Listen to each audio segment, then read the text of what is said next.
Magandang araw mga kaibigan. Bigyan natin ngayon ng opinion, reaction, itong pahayag ng isang political analyst, si Professor Ronald Llamas. Kilalang dilawan na political analyst ito, naging presidential advisor on political affairs panahon ni President Noynoy Aquino. So ito, anti-Duterte ito. Kaya lang paminsan-minsan tinitira din yung mga Marcos kasi dilawan eh.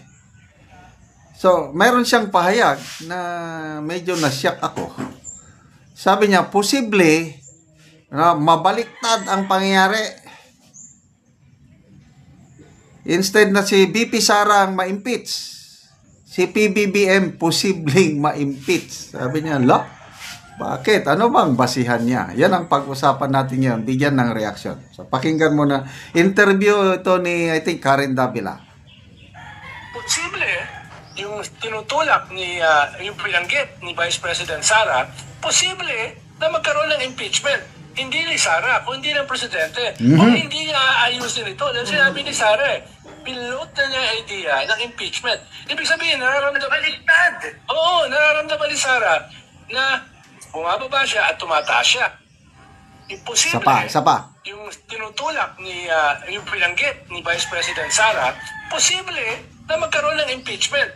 Hindi ni Sara, kundi ng Presidente. Kung hindi niya aayusin ito, dahil sinabi ni Sara, pilot na niya idea ng impeachment. Ibig sabihin, nararamdaman ni Sara na bumababa siya at tumataas siya.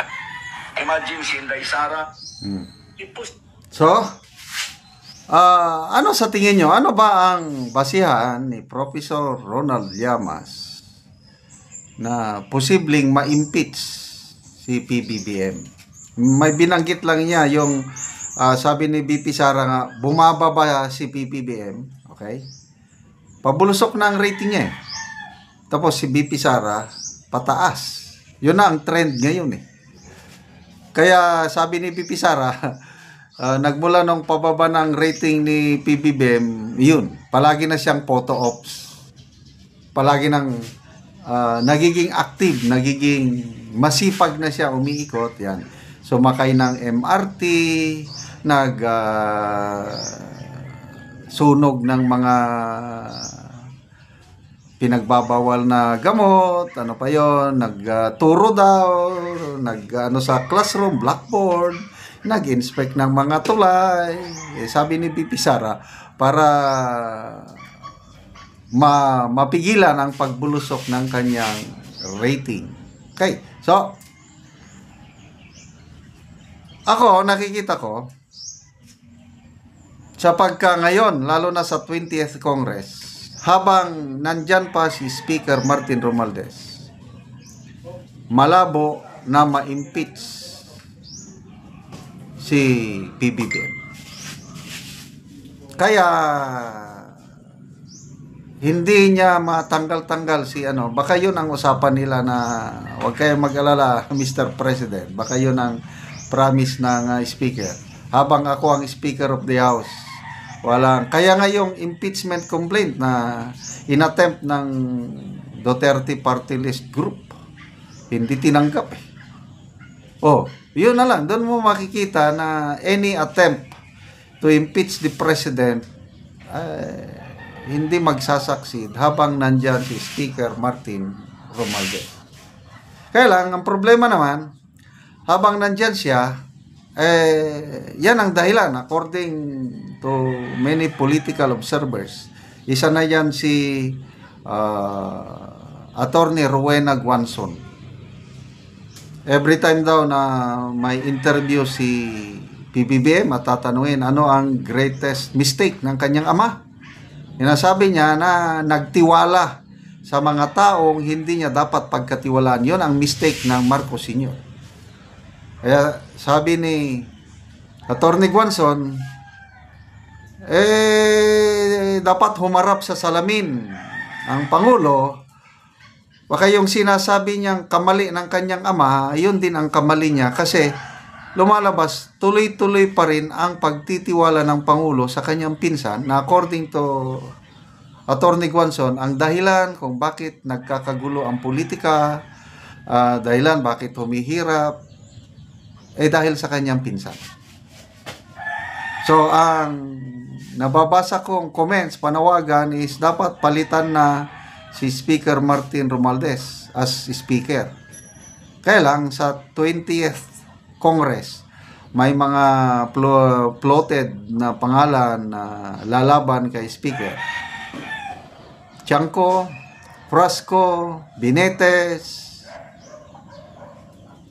Naniniwala ko, malakas pa rin ang hold ni Speaker Martin Romualdez sa mga kongresista. Kaya malamang siya pa rin ang Speaker of the House ngayong 20th Congress. At kung siya pa rin ang Speaker, malamang walang magsasucceed na impeachment. Kasi katungkulan ng Kamara, sila ang mag-impeach. Kung na-impeach na nila ang isang impeachable official, yun, iakyat sa Senado, sila naman ang mga maging senator judges. So, yun ang basa ko dyan. So, dito tayo ngayon sa impeachment ni BP. Magbasa lang tayo sa mga comments. Binasa ko kanina, maraming galit. Mga Marcos loyalists, galit kay Ronald Llama. Sabi, Vincent Perez, baliw din tong baba na to. Asil Herosa, sir, ikaw ba yung boy ni Risa? Rolly Lazano, yun. Inuungkat na yung alleged relationship with Risa. Galit sila sa mga ganito. Talagang ipinagtatanggol nila si Bill kay mga loyalist. Kaya lang, may mga nagsasabi rin na tama. Daniel Chica, bloodbath. No? Yun na yun. Kung matutuloy ang impeachment. Felix Garrido, correct sir, dapat Marcos i-impeach na.